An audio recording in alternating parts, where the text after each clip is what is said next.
그리스도만이 모든 것이며 그리스도만이 모든 것이며 라는 제목으로 오늘 말씀을 나누도록 하겠습니다. 오늘 설교의 제목은 그리스도만이 모든 것이며입니다. 오늘 세 번째 본문 누가복음 12장 13절부터 21절은 예수님에게 어떤 사람이 자신의 재산 분배에 대한 억울함을 하소연하면서 시작이 됩니다. 13절 말씀을 보면 무리 가운데 어떤 사람이 예수께 말하였다. 선생님, 내 형제에게 명해서 유산을 나와 나누라고 해주십시오. 이렇게 되어 있습니다. 여러분이 만약에 예수님 입장이라면 이 사람의 요청에 어떤 반응을 보이시겠습니까?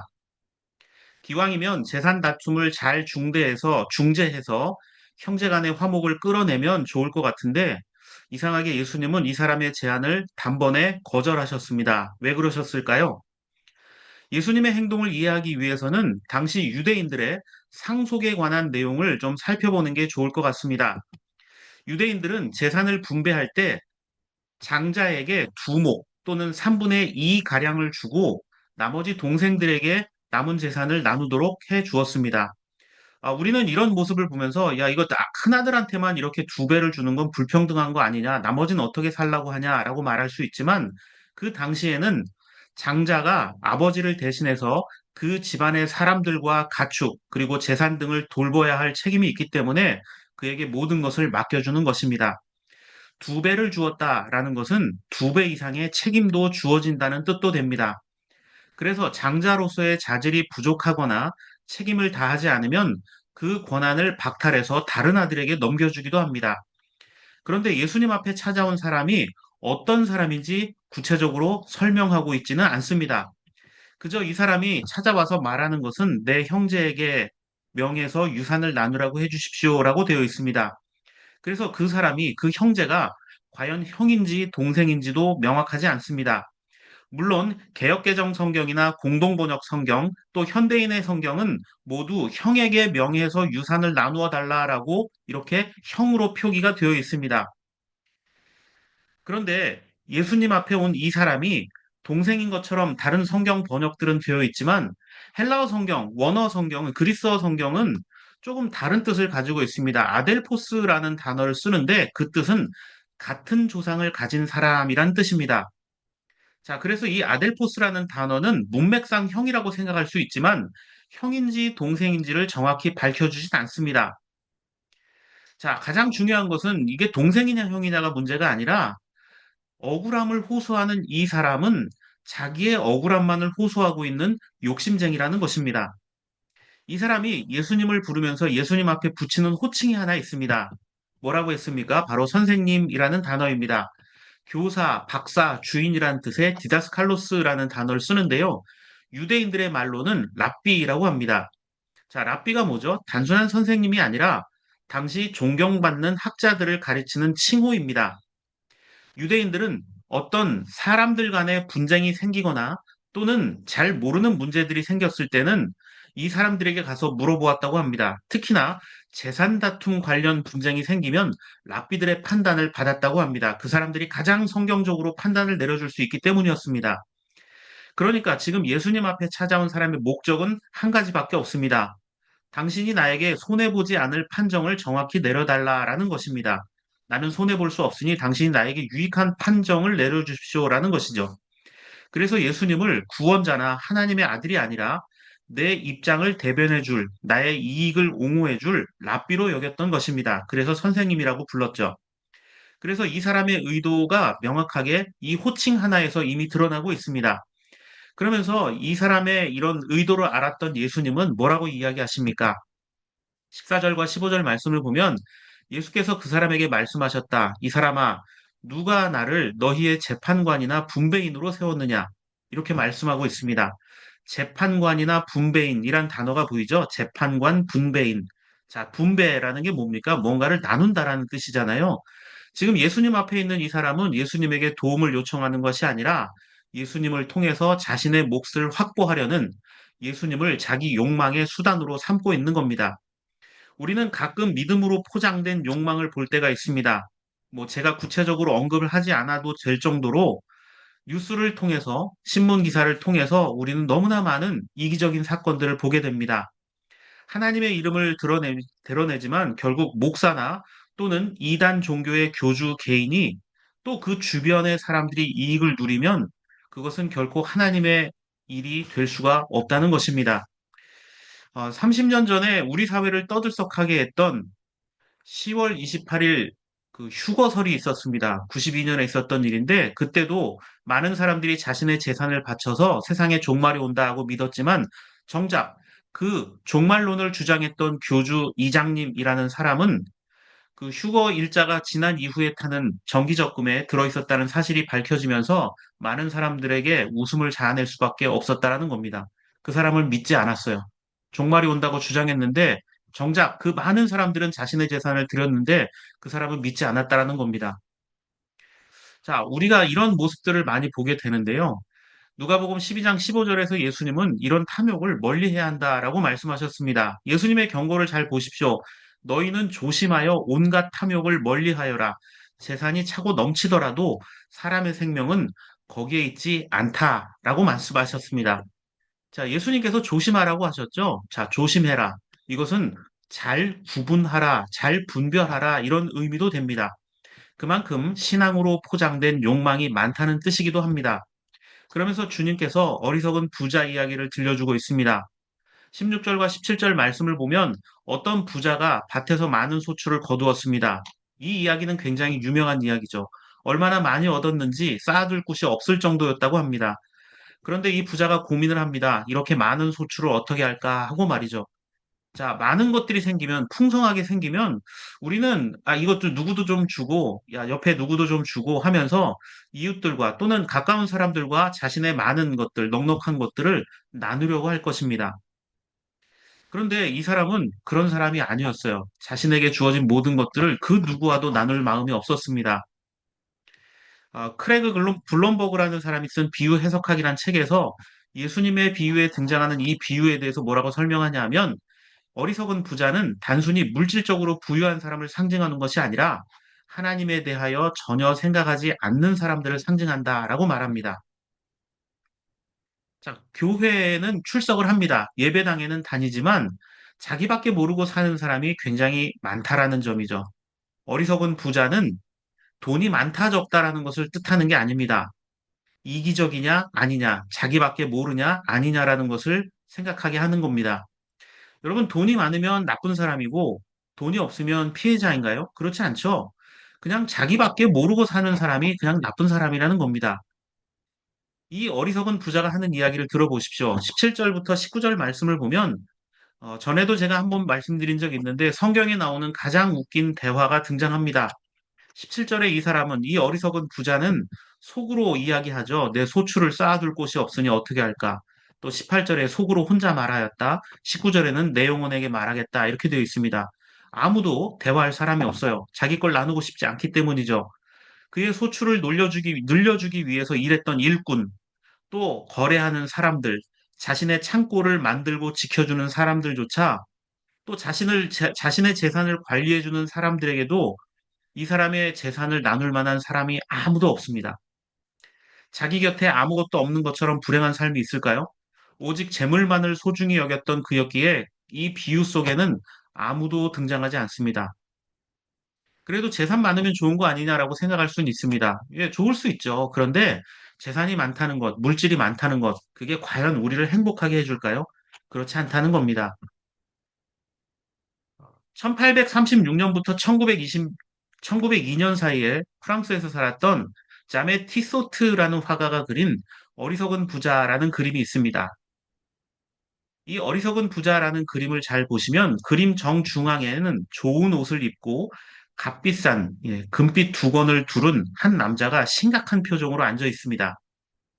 그림이 잘 보이지 않는 분은 나중에 이 자메 티소트의 어리석은 부자라는 그림을 한번 인터넷 검색해 보시면 잘 나와 있습니다. 이 부자의 주변에 있는 것들이 무엇일까요? 무언가 가득 채워진 자루들이 있습니다. 이 사람은 무엇 때문에 이렇게 심각한 표정을 하고 있을까요? 누가복음 12장 17절은 이 부자가 내 소출을 쌓아둘 곳이 없으니 어떻게 할까라고 궁리하였다. 이렇게 기록하고 있습니다.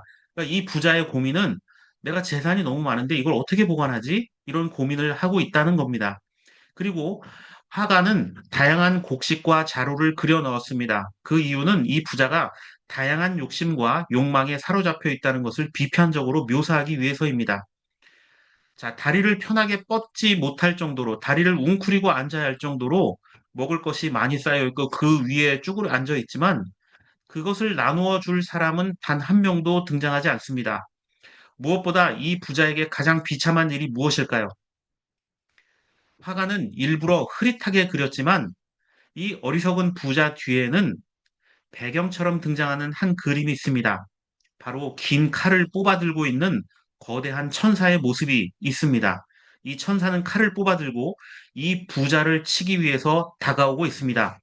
누가복음 12장 20절은 어리석은 사람아 오늘 밤에 내 영혼을 내게서 도로 찾을 것이다. 그러면 내가 장만한 것들이 누구의 것이 되겠느냐라는 하나님의 경고를 죽음의 천사로 묘사하고 있습니다. 하나님의 영광을 가리고 심판이 가까이 있다는 것을 망각한 자의 삶이 어떠한지를 잘 보여주고 있습니다. 오늘 말씀에 등장하는 주인공이 꼭 그렇습니다. 그는 열심히 일하고 성실하게 계획을 세운 것처럼 보입니다. 잘 사는 사람처럼 보입니다. 하지만 예수님은 그에게 이웃이나 하나님이 없었다는 것을 비유를 통해 지적하고 있습니다. 19절에서 이 어리석은 부자는 이렇게 말합니다. 그리고 내 영혼에게 말하겠다. 영혼아, 여러 해 동안 쓸 물건을 쌓아두었으니 너는 마음 놓고 먹고 마시고 즐겨라. 이렇게 말하고 있습니다. 자신의 미래를 위해서 준비해 둔 것을 누가 뭐라고 할 수 있겠습니까? 어쩌면 우리도 이런 삶을 꿈꾸고 있을지도 모릅니다. 부자는 돈을 더 벌겠다거나 남의 것을 빼앗겠다, 다시 투자하겠다, 이렇게 말하지 않잖아요. 그저 난 그냥 여러 해 동안 쓸 거 쌓아놨으니까 그냥 나 좀 편안히 살고 싶다, 이렇게 말합니다. 우리도 그럴 때가 있다는 겁니다. 그런데 이 사람의 노력과 준비는 20절과 21절 말씀으로 인해서 모두 허사가 되고 맙니다. 그러나 하나님이 말씀하셨다. 어리석은 사람아, 오늘 밤에 내 영혼을 내게서 도로 찾을 것이다. 그러면 내가 장만한 것들이 누구의 것이 되겠느냐? 자기를 위해서 재물을 쌓아두면서도 하나님께 대하여는 부여하지 못한 사람은 이와 같다. 사실 이 두 구절은 굉장히 우리에게 불편하게 다가옵니다. 그러면 도대체 어떻게 살라는 거냐? 열심히 살라는 거냐? 뭐 대충 살라는 거냐? 아니, 믿음도 좋지만 그렇다고 세상에서 쓸만한 물건도 없이 소유도 없이 세상 등지고 살라는 거냐? 이건 이단들이 하는 얘기 아니냐? 불평을 가질 수 있습니다. 그런데 그것은 말씀을 너무 피상적으로만 보는 겁니다. 보다 심층적으로 하나님의 말씀을 읽어야만 나에게 주시는 말씀이 될 수 있습니다. 주님의 이 비유는 도대체 무엇을 말하기 위함일까요? 뭐 교회에다 헌금이나 많이 하고 너는 세상 재물 탐내지 마라 이런 뜻일까요? 아닙니다. 오늘 본문 말씀에서 예수님은 두 가지를 우리에게 하고 싶으신 겁니다. 첫째는 인간은 아무것도 소유할 수 없는 유한한 존재라는 겁니다. 언젠가는 죽게 된다는 거죠. 19절에서 미래가 마치 자신의 것인 듯 마음 놓고 먹고 마시고 즐기자라고 했지만 20절 말씀을 보면 그 영혼조차도 하나님께서 걷어가시면 어찌할 수 없는 것이다라고 말합니다. 여러분, 인간은 아무것도 소유할 수가 없습니다. 자기 영혼조차도 소유할 수가 없습니다. 그래서 탈무드를 보면 이런 얘기가 있습니다. 태어날 때와 죽을 때라는 글이 있는데 사람은 태어날 때 주먹을 꽉 움켜쥐고 엄마 뱃속에서 나온다. 그렇지만 마지막 눈을 감을 때는 주먹을 펴고 죽는다. 그 까닭은 무엇일까? 태어날 때는 세상의 온갖 것을 움켜쥐려 하기 때문이요. 죽을 때는 세상의 온갖 것들을 놓고 가야 하기 때문일 것이다. 라고 말합니다. 맞습니다. 우리가 이 세상에서 취할 수 있는 것은 아무것도 없습니다. 물론 사는 동안 이것저것 사용해야 할 것들이 많습니다. 그러나 내가 소유하고 있는 것들은 모두 빌려 쓰는 것입니다. 이걸 모르면 불행해집니다. 이제 주님의 비유가 말하는 두 번째가 중요한데요. 첫 번째는 뭐였습니까? 아무것도 소유할 수 없다. 내 생명, 내 영혼도 내 것이 아니다. 하나님의 것이다. 두 번째, 아무것도 소유할 수 없는 존재인 동시에 우리는 우리의 주인이 있다는 사실을 잊어버려서는 안 된다라는 겁니다. 나에게 주인이 있다고요? 15절과 20절 말씀을 보십시오. 사람의 생명은 소유에 달려있지 않고 하나님께 달려있다라고 말합니다. 하나님께서 내놔. 그러면 줄 수밖에 없는 게 우리의 소유와 생명이다라고 말하고 있습니다.